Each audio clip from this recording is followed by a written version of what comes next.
Hey everybody, welcome to my YouTube channel Speak English with Aman. How are you doing today guys? I hope you people are doing fine. Guys, आगे बढ़ने से पहले मैं आपसे एक request करना चाहता हूं कि जैसा कि आपको पता है कि ये पूरा वर्ल्ड, पूरा देश एक वायरस से बहुत बुरी तरीके से पीड़ित है, जिसे हम कोरोना के नाम से जानते हैं या कोविड-19 के नाम से जानते हैं.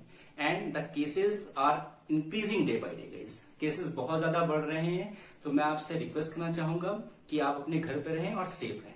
चलिए ठीक है, अब हम अपने लेसन की शुरुआत करते हैं बेसिक इंग्लिश के पहले लेसन की. ये लेसन उन सभी लोगों के लिए है जो अपनी इंग्लिश को इम्प्रूव करना चाहते हैं, अपनी पर्सनैलिटी को एनहांस करना चाहते हैं, अपने कॉन्फिडेंस लेवल को बूस्ट अप करना चाहते हैं. गाइस, होता क्या है कि आमतौर पर हम सभी लोग चाहते हैं कि एक अच्छी इंग्लिश बोलना, राइट, फ्लुएंट वे में बोलना, बट हम लोग उस पर कई बार फेल हो जाते हैं. क्यों? क्योंकि हमें उसकी टेक्निक नहीं पता होती, हमें कोई गाइडेंस देने वाला नहीं होता. यहाँ पर हम उस गाइडेंस, उस टेक्निक की बात करेंगे. सो गाइडेंस के लिए मैं यहाँ पर हूं, जिसको जो भी प्रॉब्लम है वो मुझसे पूछ सकता है. एंड टेक्निक गाइस बहुत ही जरूरी होती है. जब आप लाइफ में किसी भी चीज को सीख रहे होते हैं तो वहां पर टेक्निक बहुत ज्यादा मैटर करती है. तो हम आज अपने लेसन में, अपने इस वीडियो लेक्चर में हम सीखेंगे उस टेक्निक को जिससे इंग्लिश बहुत ही ज्यादा फ्लुएंटली वे में बोली जाती है. ऑलराइट गाइस, सुनाओ, जैसा कि आपने देखा थंबनेल पर लिखा है कि जिसे इंग्लिश का ई भी नहीं आता अब वो भी इंग्लिश बोलेगा. It's true. एंड उससे भी पहले गाइस एक चीज को समझ लीजिए कि एवरीथिंग टेक्स टाइम. हर एक चीज समय लेती है टू बी परफेक्ट होने के लिए. In the same manner if you practice English, अगर आप इंग्लिश की प्रैक्टिस करेंगे so definitely guys you will speak English fluently. Alright, तो चलिए वीडियो को एकदम बेसिक से स्टार्ट करते हैं एंड जानते हैं कि इंग्लिश बोलने के लिए एग्जैक्टली हमें जरूरत क्या पड़ती है. We need actually two things to speak English. The first is grammar and the second is vocabs. So first of all ये जानते हैं कि ग्रामर क्या होती है. Alright guys, now यहाँ पर हम ग्रामर को एक्सप्लेन से नहीं पढ़ेंगे क्योंकि ग्रामर एक बहुत ही बड़ा पार्ट है, बहुत ही ह्यूज पार्ट है. हम यहाँ पर ग्रामर को बहुत एक्सप्लेनेशन से नहीं पढ़ेंगे क्योंकि हम यहाँ पर लैंग्वेज बोलने की बात कर रहे हैं, ना कि कॉम्पिटिशन एग्जाम की तैयारी कर रहे हैं. यस, कॉम्पिटिशन एग्जाम की भी ग्रामर आपको मिलेगी आने वाले वीडियोस में, बट अभी हम यहाँ पर बात करते हैं लैंग्वेज की, कि लैंग्वेज को बोलने के लिए हमें कितनी ग्रामर की जरूरत होती है. तो लैंग्वेज को बोलने के लिए हमें बहुत ही थोड़ी ग्रामर की जरूरत होती है. जैसा कि आप ये देख रहे होंगे, is am are, was were and will shall. हमें पता है कि इज एम आर हम कहाँ यूज करते हैं, प्रेजेंट में यूज करते हैं, वॉज वर्ड पास्ट में यूज करते हैं, एंड विल शैल हम यूज करते हैं फ्यूचर में, राइट. तो ये अ काइंड ऑफ ग्रामर है जिसे हम हेल्पिंग वर्ब के नाम से जानते हैं, और ये हमें समय भी बताती है. समय कैसा आप बोल सकते हैं आप कि इज एम आर हमें ये बताता है कि हम प्रेजेंट की बात कर रहे हैं, वॉज वर्ड हमें ये बताता है कि हम पास्ट की बात कर रहे हैं, एंड विल शैल हमें ये बताता है कि हम फ्यूचर की बात कर रहे हैं, राइट. तो ये हम इसे टाइम वर्ड के नाम से भी जान सकते हैं या हेल्पिंग वर्ब के नाम से भी जान सकते हैं, बट यहाँ पर हम इसे टाइम वर्ड बोलेंगे या हेल्पिंग वर्ब, हम कुछ भी बोल सकते हैं, राइट. बस इतनी ही ग्रामर की जरूरत होती है, इससे ज्यादा की नहीं. नाउ अब हम बात करते हैं वोकैबुलरी की. वोकैबुलरी एग्जैक्टली होती क्या है? वोकैबुलरी को हम शॉर्ट में बोलते हैं वोकैब्स. एंड वोकैब्स क्या होती है हमारी? वोकैब्स होती है हमारी वर्ड मीनिंग. जिस तरीके से गो का मतलब जाना, कम का मतलब आना, स्पीक का मतलब बोलना, स्माइल का मतलब मुस्कुराना. सो उसी तरीके से ये सारी वोकैब्स आती कहां से हैं? Question is that, right. So ये सारी वोकैब्स आती हैं हमारी डिक्शनरी से. आई होप कि आपने डिक्शनरी का नाम सुना है. नहीं भी सुना है तो चलिए मैं आपको दिखला देता हूं. ये देखिए आपकी स्क्रीन पर आ रही होगी ऑक्सफोर्ड की, राइट. ऑक्सफोर्ड की ये डिक्शनरी है. इसमें बहुत सारे वर्ड्स होते हैं अल्फाबेट के अनुसार, ए से लेकर के जी तक की बहुत सारे आपको वर्ड्स मिलेंगे, और ये हर लैंग्वेज की डिक्शनरी अलग अलग आती है. हिंदी की अलग आती है, इंग्लिश की अलग आती है, फ्रेंच की अलग आती है. आई मीन हर भाषा की डिक्शनरी आती है. ऑलराइट गाइस, नाउ चलिए अब बात करते हैं कि इसमें वर्ड्स कितने होते हैं. So guys, do you have any rough idea that how many words are present in a dictionary? आपके पास आइडिया है गाइस कि कितने वर्ड्स होते हैं? अगर आपको पता है तो प्लीज कमेंट सेक्शन में मुझे लिख करके बताइए, मैं देखूंगा. Now the question is that कि छोटी डिक्शनरी की बड़ी डिक्शनरी. गाइस देखिए, दो तरीके की डिक्शनरी होती है. एक पॉकेट होती है, एक हैंडी होती है जिसे हम हाथ में लेकर के चल सकते हैं, एक बड़ी डिक्शनरी होती है, राइट. सो दोनों में वर्ड्स सेम ही होते हैं, बट छोटी डिक्शनरी में क्या होता है कि एक्सप्लेनेशंस नहीं होते हैं, और बड़ी डिक्शनरी में क्या होता है कि एक्सप्लेनेशंस होते हैं. सो आपके अकॉर्डिंग गाइस कितने वर्ड्स होते हैं ये बता पाएंगे? Alright, let me tell you. मुझे बताने दीजिए कि इसमें अराउंड 10 लाख वर्ड्स होते हैं. कितने वर्ड्स होते हैं? लगभग 10 लाख. 10 लाख वर्ड्स होते हैं. Just think about it guys, 10 lakh. Alright, so हम बात करते हैं इन 10 लाख वर्ड्स को हम लर्न कैसे करें। ऑलराइट, द क्वेश्चन अराइजेस कि इतने सारे वर्ड्स याद कर पाना क्या पॉसिबल है? आई डोंट थिंक सो कि इसको याद कर पाना पॉसिबल है, क्योंकि हर साल इसमें नए वर्ड्स ऐड होते हैं। अब चलिए बात कर लेते हैं कि इसमें हर साल नए वर्ड्स कैसे ऐड होते हैं।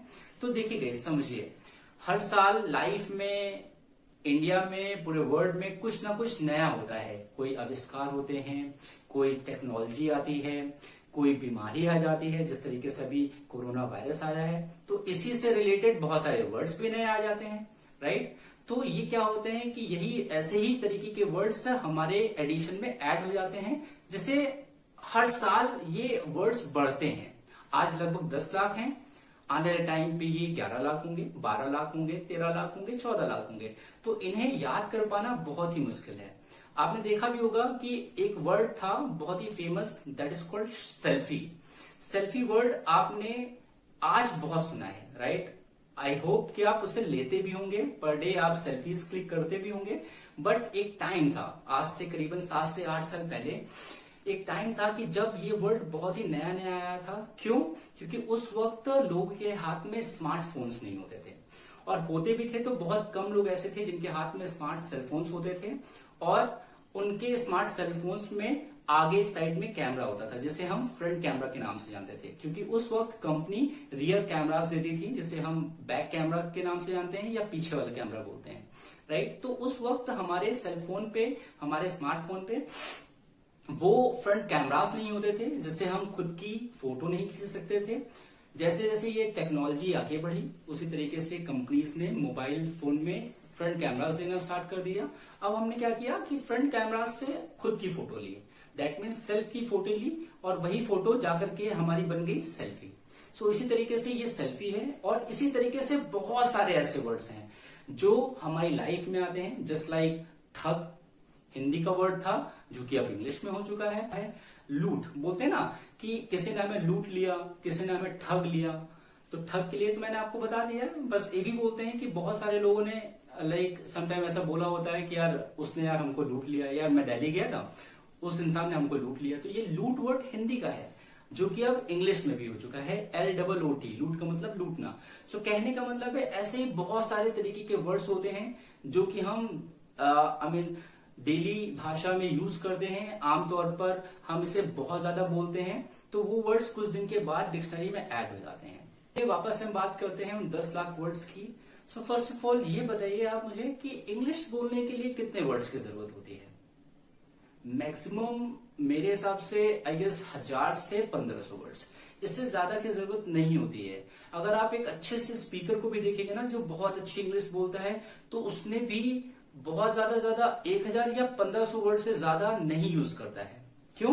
क्योंकि इससे ज्यादा वर्ड्स यूज में ला ही नहीं सकते, आप बोल ही नहीं सकते। अगर आप देखेंगे बहुत अच्छे स्पीकर, जस्ट लाइक अगर आप किसी क्रिकेटर को सुनेंगे, अगर आप किसी एक्टर को सुनेंगे, न्यूज एंकर्स को सुनते हैं, या किसी पॉलिटिशियन को सुनते हैं, तो इनकी लिमिट्स होती है अराउंड 1000 से लेकर के 1500 वर्ड्स, इससे ज्यादा वो नहीं बोलते हैं। अच्छा चलिए ठीक है, एक मिनट के लिए मान लेते हैं हिंदी की बात हम कर लेते हैं। अच्छा ये बताइए कि हिंदी में हम और आप कितने नए वर्ड्स डेली यूज करते हैं? हम मोस्टली क्या क्या चीजें बोलते हैं? मम्मा मुझे जाना है, यार मुझे आना है, कुछ खाना है, पीना है, लाइक मैं जा रहा हूँ, अभी मम्मी मैं मोबाइल चला रहा हूँ, राइट। मम्मी पंखा चला दो, पंखा बंद कर दो, राइट। मैं खाना खाने जा रहा हूँ, मैं बाथरूम जा रहा हूँ, मैं इंग्लिश बोल रहा हूँ, यार मैं मम्मी दोस्तों के साथ घूमने जा रहा हूँ। हम यही सारी चीजों का यूज करते हैं। आप मुझे बताइए कि आप एक दिन में कितने नए वर्ड्स का यूज करते हैं? कमेंट में मुझे प्लीज लिखिएगा उसको कि आप कितने नए वर्ड्स का यूज करते हैं एक दिन में। ओके गाइस, सो 1500 वर्ड्स अगर हम याद कर लेंगे तो हम 101% इंग्लिश को बहुत ही फ्लुएंट वे से बात कर सकते हैं, उसको बोल सकते हैं। तो चलिए ये देखते हैं कि 1500 वर्ड्स को हम याद कैसे करें। एंड डरिए नहीं, ये 1500 वर्ड्स को 1500 वर्ड्स में बहुत सारे वर्ड्स ऐसे होंगे जो आपको आते होंगे। अराउंड 50% तो वर्ड्स आपको आते हैं अगर आप अपने आप में चेक करेंगे। जस्ट लाइक आपको गो का मतलब मालूम है, आपको कम का मतलब मालूम है, आपको वेलकम पता है, आपको स्पीक पता है, आपको प्ले पता है। तो उसी तरीके से आपको 50% तो वर्ड्स आते ही हैं, 50% और याद करने का आपको और याद करना पड़ेगा। तो चलिए इन 1500 वर्ड्स को या कह लें कि इन डिक्शनरी के वर्ड्स को हम दो कैटेगरी में बांट लेते हैं। The first is action and the next is no action. अब हम ये जानते हैं कि एक्शन वर्ड्स क्या होते हैं। आपके अकॉर्डिंग एक्शन वर्ड्स क्या होते हैं मुझे कमेंट सेक्शन में लिख करके बताइए। एक्शन का मतलब होता है काम या कार्य, या आप कह लें वर्ब, राइट। यही हमारी क्रिया होती है, यही हमारे काम होते हैं। जो भी हमारे सुबह से लेकर शाम तक में जितने भी काम होते हैं वो सारे हमारे एक्शन वर्ड्स होते हैं। जस्ट लाइक आना, जाना, उठना, बैठना, सोना, लेटना, मारना, पीटना, मुस्कुराना, खेलना, कूदना, ये सारा क्या है हमारा एक्शन। अगर आप एग्जाम्पल के तौर पे देखें तो जैसे मैंने बोला कि मैं जा रहा हूं, यहां पर जाना एक्शन है। मैं आ रहा हूं, यहां पर आना एक्शन है। मैं बोल रहा हूं, यहां पर बोलना एक्शन है। मैं खेल रहा हूं, मैं इंग्लिश बोल रहा हूं, मैं इंग्लिश सीख रहा हूं, मैं मोबाइल फोन चला रहा हूं, तो यहां पर चलाना एक्शन है। इसी तरीके के वर्ड्स जो भी हमारे काम होते हैं वो सारे वर्ड्स एक्शंस होते हैं। बट नो एक्शन क्या होते हैं, जो इन सारे वर्ड्स से बच जाते हैं वही हमारे नो एक्शंस होते हैं। अब बच क्या जाते हैं, जैसे मैंने बोला कि मैं मोबाइल फोन चला रहा हूं, यहां पर एक्शन तो हमारा क्या है चलाना, बट मोबाइल फोन क्या है हमारा, यहां पर मोबाइल फोन है हमारा नो एक्शन। टेबल क्या है हमारी नो एक्शन। चेयर क्या है हमारी नो एक्शन। वॉल क्या है हमारी नो एक्शन। आप देख रहे होंगे हमारे पीछे ये दीवार है, दैट इज कॉल्ड वॉल। ये वॉल हमारी क्या है नो एक्शन। हमारे पास बहुत सारी ऐसी चीजें होती हैं जैसे मोबाइल फोन, राइट। ये मोबाइल फोन हमारा क्या है, ये भी नो एक्शन है, क्योंकि ये हमारे काम नहीं होते हैं। क्या कभी आपने ये कहते हुए किसी को सुना है कि आपने ये जरूर कहते हुए सुना होगा लोगों से कि कोई बोलता है आपसे कि भैया तुम जा रहे हो, तुम आ रहे हो, या तुम गाना गा रहे हो, या भाई मेरे लिए गाना गा दो। तो यहाँ गाना गाना क्या है काम, भाई मेरे लिए डांस कर दो, यहाँ डांस करना क्या है काम। बट कभी किसी से आपने ये कहते हुए सुना है कि कभी किसी ने आपसे बोला हो कि भाई तुम थोड़ा चेयर कर दो, तुम थोड़ा मेज कर दो, तुम थोड़ा टेबल कर दो, भाई मोबाइल कर दो थोड़ा सा। कभी नहीं सुना होगा, right. I am damn sure कि आपने कभी नहीं सुना होगा। क्यों, क्योंकि ये सारे काम हमारे होते ही नहीं है। ये सारे होते हैं हमारे नो एक्शंस, ये काम नहीं होते हैं। ऑलराइट, इन एक्शन और नो एक्शन को और भी आसान तरीके से समझ लेते हैं। तो समझिए, जिस भी वर्ड को, मेरी भाषा को ध्यान से सुनिएगा, कि जिस भी वर्ड में हम ING, मैंने क्या बोला ING, जिस भी वर्ड में हम ING लगा सकते हैं वो सारे एक्शंस होते हैं, और जिसमें हम नहीं लगा सकते हैं वो सारे नो एक्शंस होते हैं। जैसा कि आपने सुना होगा जाना, जाना को बोलते हैं इंग्लिश में गो। गो में हम ING लगा सकते हैं, गोइंग, यस हमने सुना है। सो गो हमारा क्या हो गया एक्शन वर्ड। आना क्या होता है हमारा कम, एग्जैक्टली। कम में हम ING लगा सकते हैं कमिंग, हाँ हमने सुना है, राइट। तो कमिंग भी हमारा क्या है एक्शन। प्ले, प्ले का मतलब खेलना, प्ले में हम ING लगा सकते हैं, आप बताइए। लगा सकते हैं प्लेइंग, यस हमने सुना है प्लेइंग वर्ड बहुत बार सुना है। तो ये हमारा क्या हो गया एक्शन। क्या कभी आपने ऐसा सुना है कि टेबल में किसी ने ING लगा दिया हो तो टेबलिंग सुना हो आपने, या कभी आपने सुना हो चेयर में ING लगा दिया हो तो CHAIRING किसी ने चेयरिंग बोला हो, कभी नहीं बोला होगा, राइट। कभी आपने मोबाइल में किसी को ING लगाते हुए सुना है कि MOBILE, इसमें किसी ने ING लगाया हो, मोबाइलिंग कर दिया हो, कभी नहीं सुना होगा गाइस। क्यों, क्योंकि ये सारे नो एक्शंस होते हैं। तो सिंपली मेथड में जिन भी वर्ड्स में हम ING का यूज कर सकते हैं वो सारे एक्शंस होते हैं, और जिसमें हम नहीं कर सकते हैं वो सारे हमारे नो एक्शंस होते हैं। आई होप गाइस कि आपको एक्शन एंड नो एक्शन के बारे में समझ में आ गया होगा। तो चलिए हम अब आगे बढ़ते हैं और देखते हैं इन एक्शन एंड नो एक्शन के भी दो पार्ट होते हैं। The first is formal and the second is informal. So क्या आपको पता है कि फॉर्मल एंड इनफॉर्मल वर्ड्स क्या होते हैं? अगर आपको पता है तो प्लीज कमेंट सेक्शन में लिखिए, मैं बिल्कुल उसको चेक करूंगा। तो चलिए हम जानते हैं कि फॉर्मल एंड इनफॉर्मल वर्ड्स कौन से होते हैं। देखिए, फॉर्मल वर्ड्स या सेंटेंस कह लीजिए कि वो होते हैं जो हम किताबों में या लेटर्स में लिखते हैं, या जो लिखावट में रिटन फॉर्म में यूज किए जाते हैं, ब्लैक एंड व्हाइट में यूज किए जाते हैं, और जिन्हें हम बोलते हैं वो सारे इनफॉर्मल वर्ड्स होते हैं। आमतौर पर एक एग्जाम्पल ले लेते हैं। तौर पर हम एक अपने स्कूल टाइम का एक छोटा सा मेमोरी मोमेंट लेते हैं कि जिसमें हम क्या करते थे कि हमें जब भी छुट्टी चाहिए रहती थी या जिस भी दिन भी हम नहीं स्कूल जाते थे, हम दूसरे दिन पहुंचते थे तो हम सर को एक एप्लीकेशन देते थे। या सम टाइम ऐसा भी होता था कि हम स्कूल में हैं और कोई भी एक ऐसा टीचर आने वाला है जिससे हमें बहुत ज्यादा डर लगता है, राइट। तो हम क्या करते थे कि उस टीचर के आने से पहले हम सर के पास एप्लीकेशन लेकर के पहुंच जाते थे कि सर मुझे छुट्टी चाहिए, मेरा पेट दर्द कर रहा है, मुझे बुखार आ रहा है, सर मुझे अचानक से पेट दर्द चालू हो गया है। ऐसे ही करके हम उनके पास लेकर के जाते थे। और मुझे अभी भी याद है कि एक एप्लीकेशन हम लोग लिखते थे, टू द प्रिंसिपल, स्कूल का नाम लिखते थे, फिर sir respectfully I beg to say that I have been suffering from fever since last night, so kindly grant me leave for 2 days। ऐसे ही करके हम कुछ बहुत लिखते थे, राइट। सो ये क्या चीज था, ये एक एप्लीकेशन थी जिसे हम एक फॉर्मल वे में लिखते थे।